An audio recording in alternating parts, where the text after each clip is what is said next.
All right, good morning, everyone. Happy rainy Friday, and we will take it. I am thrilled to see all of your smiling faces on here today, and we were just having a conversation.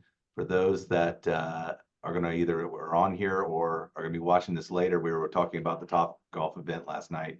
That was a blast. It was fun for Tree Pack, and Home Pros was out there in full fashion. We had I think we had about 5 teams that we had different people on. So that was pretty cool across the board. We had a Princeton Clear and Home Pros team. And then I think Michelle Madrano had a team. Minerva Altava had a team. WCR had a team. Actually, we had six. I think Karina had a team. So I mean, we had a lot of Home Pros people across. So it was a fun event and for a good cause. And the food was great. The drinks were better. And I'm paying for it a little bit today. My voice is about as gone as it can be. So anyway, with that being said, we're going to change things up just a little today. Usually we do the agent spotlight at the end of our call, usually for the last 30 minutes, but I'm going to start it here at the beginning. Uh, Ms. Maldonado, obviously, as many of you know, is our guest today, but she's got I think a service to go to, unfortunately, at 10. So we're going to try to finish up here so she can get on her way and make it on time and everything. So why don't we go ahead and get started? I do have some big announcements and I want to hear everyone's fire. So we will start that, probably around between 9:30 and 9:40. But Martha, I know you're on. Are you ready to rock and roll? I am ready. Good morning. Good morning. Thank you for doing this. Thank you for having me. And I'm so excited to be part of our team that we have going on. So thank you. Well, we're excited to have you. And it was a long time coming and, it was a lot of conversations and a lot of meetings and I'm so grateful and we couldn't be more grateful with your new company as well. They've been great partners. So we're just excited to have you and to make you part of our family. So let's get started from the beginning because I do want to share. I really want to focus obviously and have you share on kind of your people connecting and your building relationships and how you've done that over the last I said 3 decades earlier. It's really been, I guess, 26 years. So I was aging you. I'm sorry, Martha. Um, I was like 14 when I got started. there you go. Yeah, me too. Right. And so let's get started. Tell us a little bit about where you grew up, about yourself, and then let's kind of get to 26 years ago, I guess, when you kind of really started in the real estate business, how you got there. But let's go back to the beginning. Tell us a little bit about yourself. Yeah, so a lot of people don't know I'm actually from California. I went to school in California, high school, and the way I ended up moving here, I just imagine getting home from your senior trip at Disney, whatever, and there's bags packed. And in the morning, my mom's like, "Oh, by the way, you're moving to Texas because you have to register for school." And I'd never been to El Paso, and anyway, that's how I ended up here. At first, I wasn't fond of it, and now there were times when I try to go back to California, and this is home. I love the people here, and I'm so grateful.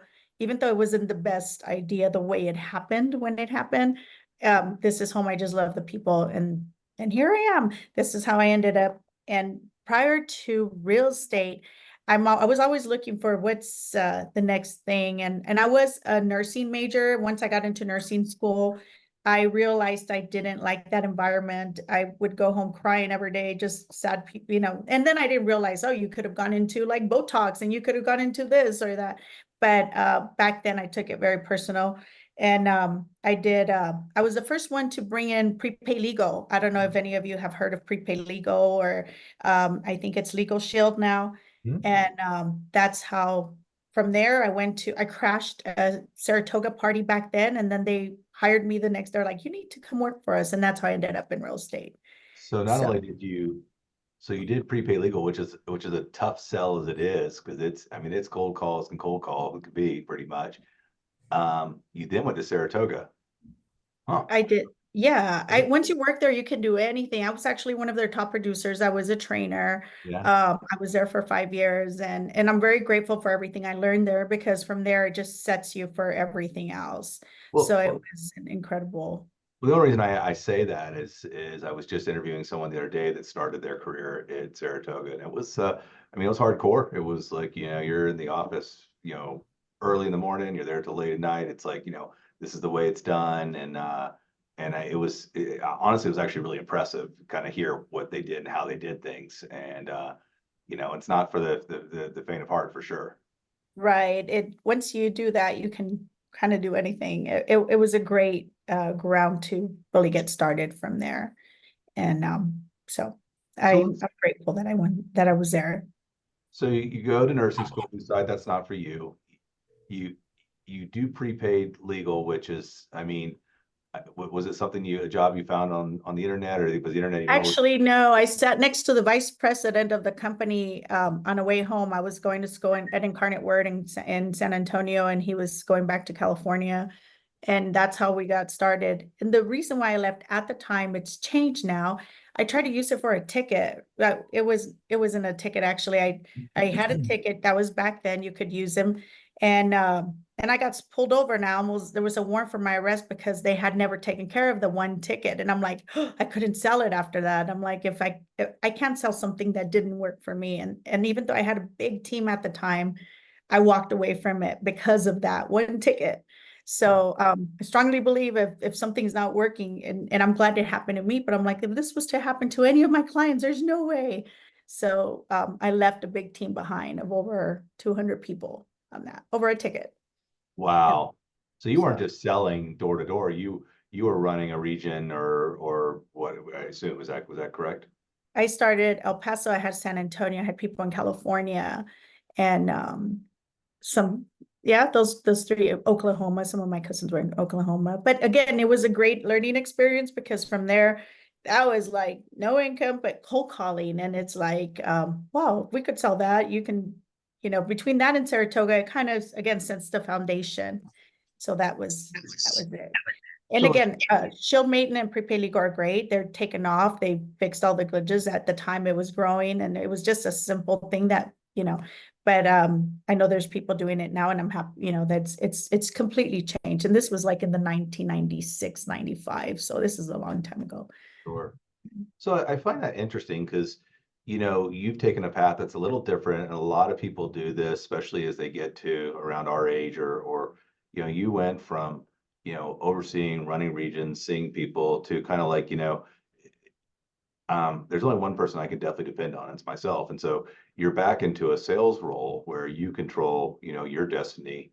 And I always tell this to agents. I have some agents that will come and talk to me, and they'll ask me about kind of my journey. And I always say, there's the number one, Forbes says it every year, the number one job, or the highest paying job in the world, is being a salesperson. Always, you control your destiny. And tell us about that, because was that you leave there, you have 200 people under you, and then you go work at a builder, and how did that, your mindset, were you okay with that, and your from the mindset, or did that play with you at that young age, as far as like, am I taking a step backwards?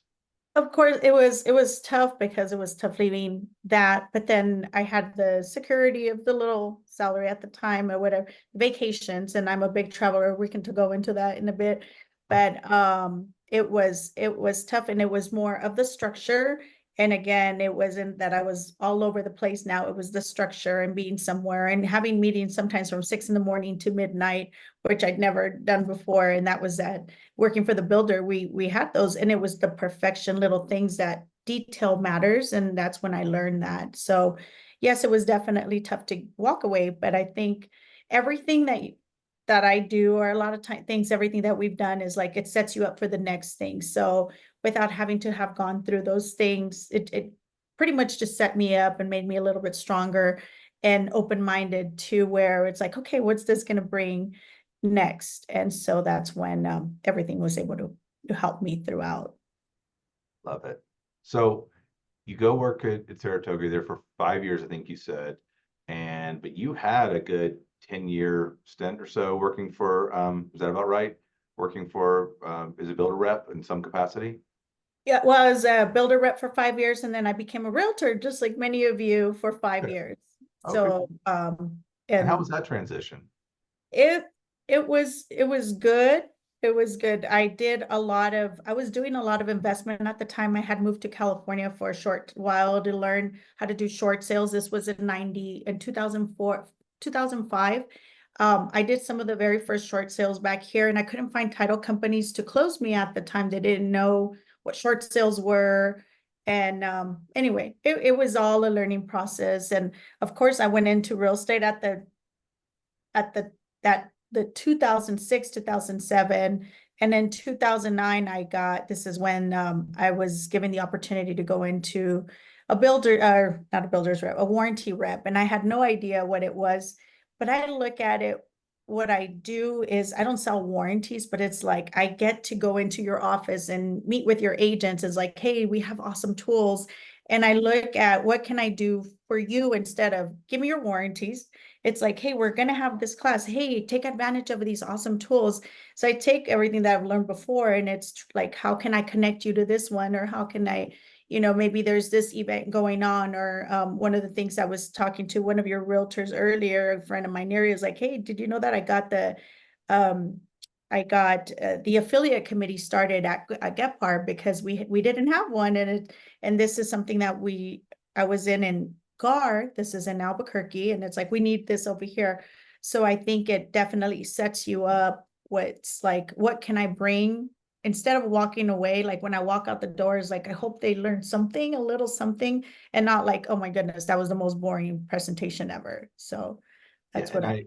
when we had our prep call earlier, you said something kind of really stuck with me, and it kind of go back to what you were saying. It's um, and instead of going in and just trying to sell product, which is what you have, you really go in and try to bring, find out, number one, what is the needs, and how do you provide value and solutions. And I think that, and you may not have said those exact words, but I think that was what I took from that. I think that is really key for so many of us in our business, when we really try to go make it about, what are the needs of the person we're talking with? How can we service them? How can we be of value to them?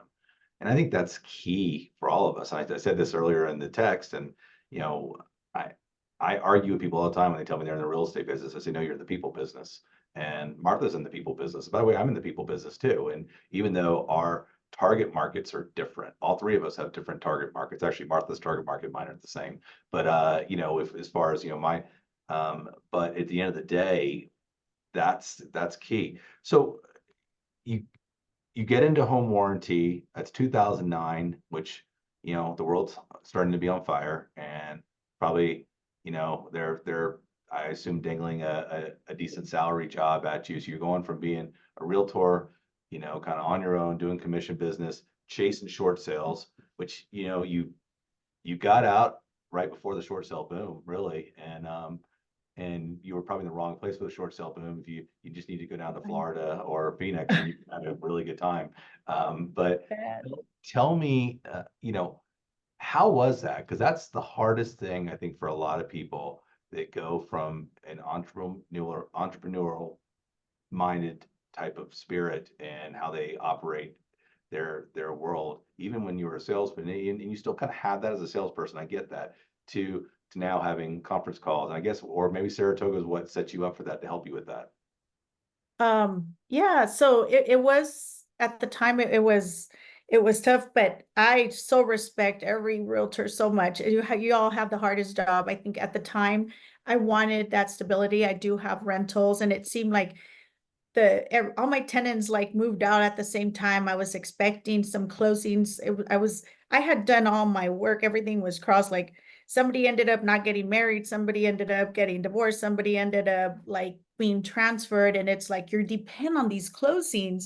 And I remember being out and showing my next home. And it's like, I had that, I need to sell this home because I need the commission, because of, I need to pay for my mortgage that I don't have tenants in right now. And that's when I knew I had to walk away, because it wasn't about me and my commission. It was, I have to give the best service. And that happened like, it was like 2 months of toughness where all 6 of those closings just bombed. And that made me, I didn't want to be that desperate next transaction. And it just came again. It was set up that this offer came, it just fell into my lap. And the salary was very small, but it was a for sure salary that, from there you had the commission potential. And then once I started it, I loved it. I did it for 15 years with my prior company. And a lot of people ask me, why did you move? Why was the reason why you would leave, after 15 years? And I'll answer this right now because you're probably wondering out there, some of you. My old vice president became the president at this company, and I worked for her for 12 years. And most of our really strong sales, the ones that took care of our service department, are now at Fidelity. So for the past 3 years, they've tried to get me to move over, and I was like, no, moving, not moving, not moving. And this year is like, okay, when I was having a little issues with service and things like that, I couldn't deliver what I was used to. I'm like, it's time to make that move. So I know you didn't ask that at the time, but No, I'm kind of that's, together. I think that's great. And I mean, obviously we love that because we were obviously trying to structure, a partnership deal with you guys at your previous company. And it was Yeah, just, they said no, and I'm glad they said no at the time. yeah. And so we were thrilled. And you're with a bigger company, a stronger company. For those that don't know Fidelity National and its reach, Bill Foley is one of the most wealthiest men who started Fidelity National in the world, and between hotels and wineries and Fidelity National Title and Fidelity National Home Warranty and Fidelity National Financial and the list goes on. And great company. I know lifers that have been there for years. I've got a couple of good friends on the title side. They're senior vice presidents that have been there for 20, 30 years. And you could not lure them away. Their loyalty to that company is great. So I know they don't have a large, their title presence here is not as large as it is in some markets, but they're, I think, the largest player overall in the title biz in the country. Is that right, Martha? I believe at least they Yes, were. they are. I know they were And playing First American, they were playing kind of, musical chairs there for a while, but I think with acquisitions and things. So yes, you're with an amazing company, and certainly the experience I've had with I guess it's your regional vice president. She was fantastic, and the consulting group that we're working with as well has been fantastic. And so just A player people all the way across the board. So I want to get into a little bit of your, kind of how you've connected, because you're everywhere. It seems like we blink and you're someplace. You weren't at Top Golf last night, so we missed you. Um, Hopefully you'll be at our event here that you guys are sponsoring on Tuesday, Tuesday. yes, Yes, at our Tuesday. HPR Connect, which we'll talk about. But tell me how you do it, and I think for a lot of us, there's this, in your world, you want to be where real estate agents are because that's your target market. I understand that. In our world, there's this tug that kind of goes like, we want to go and have fun and go to all the different events and all these different things. But also at the end of the day, that's not where buyers and sellers are. So it's great to, get ourselves equipped with better education and to network and maybe learn about different things that are going on and know our peers. So agents, if an offer gets presented at some point, the agent might be, oh yeah, I love Alberto or whoever it might be. Tell me, how you do it because you're on the go a lot and you're between El Paso and Albuquerque for the most part. Is that correct? Right. So I set up, if you were to look at my office, I have like 3 different yearly calendars, but like I set up my year, and I definitely at the beginning of the month, I'm planning for the following month. So I'm like, I always know, okay, I'm going to be here. I'm going to be here I was going to be at the Top Golf. I had that service last night, and then this morning is the second part of it. But that was definitely on my schedule. But a lot of it really is the planning and actually the getting involved. I did the education committee for many years. So it's like if something's not on the books, let's get it on the books and make it happen. But I think more for the most part, and you as realtors, agents, it's like what events going on out there? What events going on that's going to benefit you? Is it the Chamber of Commerce? Back when I was a realtor, I got very involved in the chambers. We were doing the grand openings for the different businesses. And so it's really finding out what are the key people. And what I love about the city and having lived in different cities is if you go a little bit above the average, you get so much more. Like, okay, let's just do the 2 events instead of just the one. But if we try a little bit more, it's gonna get you much further. Because a lot of people just unfortunately, just don't we have the potential to push ourselves a little bit more. And sometimes we tend to do a little bit of the easier route, but a lot of it is in the planning and setting up your month or setting up your week, or just knowing and being plugged in and finding out, oh wow, I didn't know this association was going on, or I didn't know that this was going on. But asking for the business, definitely. A lot of times we don't realize that our neighbor's cousin may need you as a realtor, and it's like just letting everybody know what you do, and hey, keep me in mind for your next event. Or in my situation, I'm like, keep me in mind for your next sponsorship or event, or where I can teach, or if you want to do a free CE. And so just making yourself be of value to them. So So that answers. in our prep call, you talked about having a coach, and I believe one of the things that you said that your coach was really big on was your calendar prepping, and as far as for the year. Can you give a little more color on that? Because I mean that's something that, I live and die by my calendar, but at the same time, I can look at my calendar for next week and I probably have a couple of things on it. And I know it will probably, like today, I think I have a 30-minute break between now and 6 o'clock, and that's it. So I know it will fill in, but Yeah. I want to get better at that. Can you give us some tips? Because I think a lot of us are day to day, week to week kind of people, unfortunately. Yeah, no, definitely. Yes, I coached with Vandana, and this came from going to something that was called Show Maiden back a year and a half ago. And that was just like, we went to Florida, did the Destin, Florida. We did kind of impossible things. Like we had to go in the ocean in the middle of the night. We had to do just things that you're like, what? And it all led to like, just, it was mindset. And so with that, she became one of my coaches, and I'm bringing her, and I'll send you the dates, but she'll be here October 4th. And it's about setting up our year. So in October, I really set up my year so like in October, we were going to set up for 2025. And it's really, this is going to be setting up your implementing for real estate, and actually, and it's setting up and implementing. So with that, every day, just to give you an example of what my day starts like, I usually wake up at 5:30 in the morning, but with that, it's I do my daily focus, and it's my CSC. So your self-creation. And I learned this through her and through Shield Maiden. And then from there, it's your impossible 10. And I have a list of this, and I'll be glad to share, because out of my whole training, this was the most valuable. It's this form. So your impossible 10, and how, so you say that, and then from there it's your gratitude. So from there, what you're grateful from the day before for that day, and then it's your schedule, so your daily schedule, and then your hot, like your what must get done, that there's no excuse, that has to get done. And so with getting started, and it takes like 5 minutes in the morning of doing it. So I write it, I read it, I call it in, and then I listen to it throughout the day. But this is something that she taught me. And with that, like every month, I'm setting up the month ahead, because, and then from there, of course, you leave room for what could possibly happen and what can I move. Like, for example, I had a tree pack that I was going to go to, but this other service obviously was not on the, and so things that you can move, and things that you can fill in. But if we don't kind of set it up, then your day takes over. Before we know it, it's like, okay, I would love to meet with my friends and have lunch every day for 2 hours. But then it's like, okay, I got to do this and this and this and that.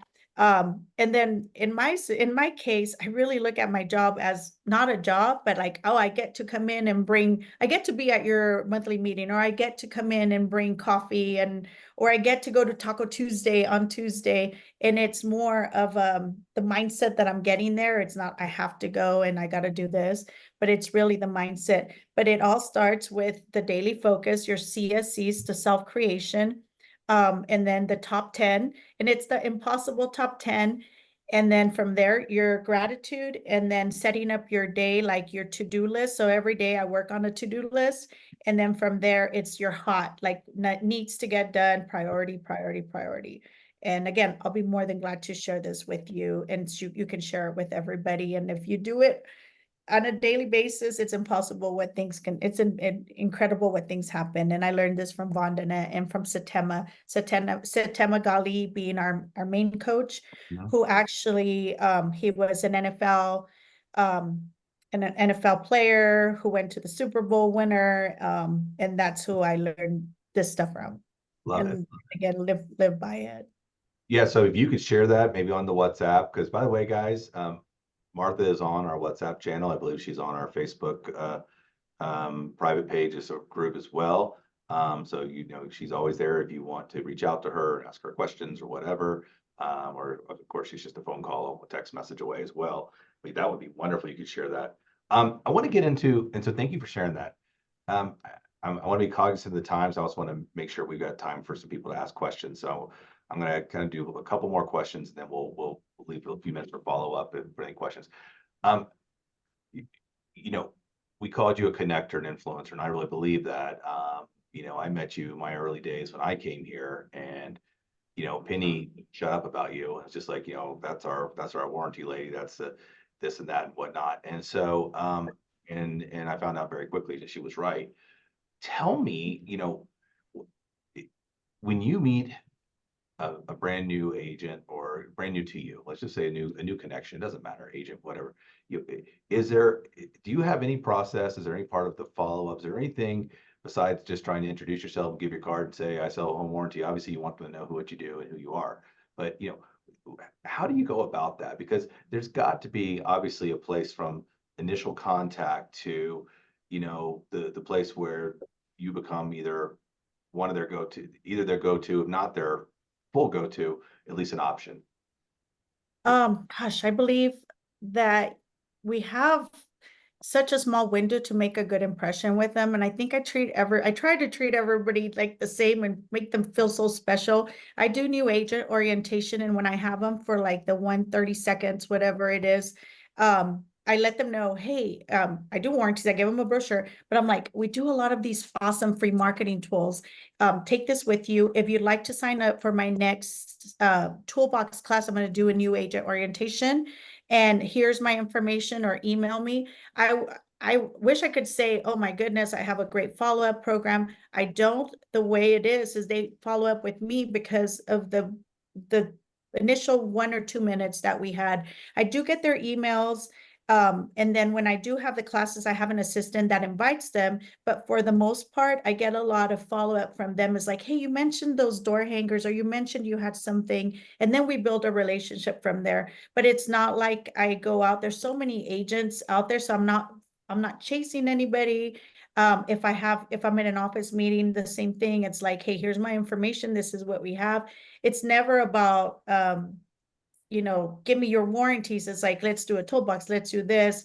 If your agents have an issue, even with the previous company, please get it to me, and I'll direct you to the right person, and give your clients my cell phone so that you're not having to work on their toilets and broken pipes and your ACs. You want them to come to me.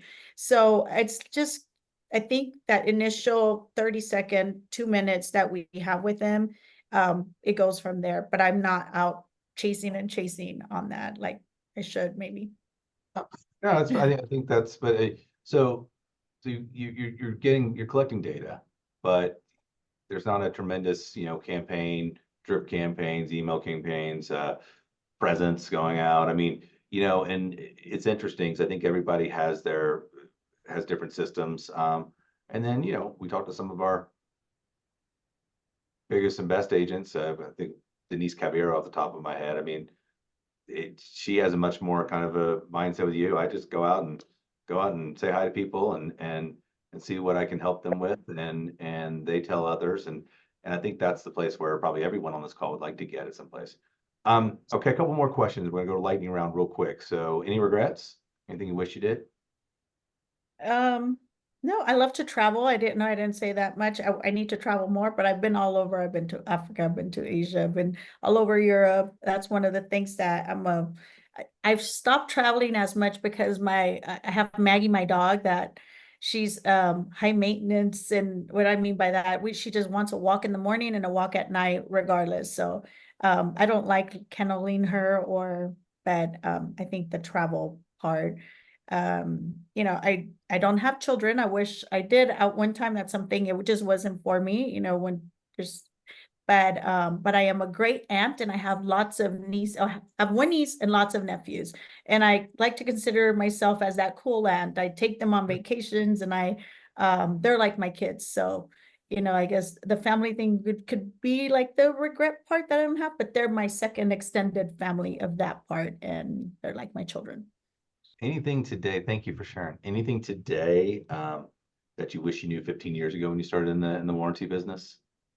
Ah, it's it's just about people helping people. But uh don't take things serious when sometimes I claim I thought it was gonna like my life was over, like, oh my God, we didn't cover this, and it's just another thing. Take it one day at a time, one claim at a time, and just be yourself, I guess, and don't show up for the order, show up for how am I gonna make a difference today, whether it's giving them this or whatever it is. It's not about me, it's about everybody else.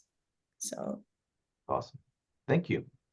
This was fun. I appreciate you taking the time and doing this. I know you got to go, but I want to at least open it up. And if anyone has any comments or questions for Martha, this is your time because she's got to get on the road, I think.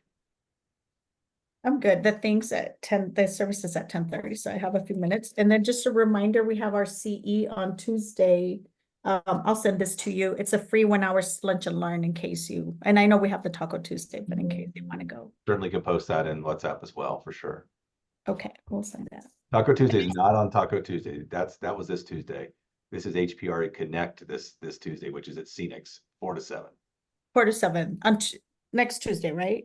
25th. The 20th. Okay, 3 perfect. 4 days. Yeah. Yes, So, okay, perfect. I have that.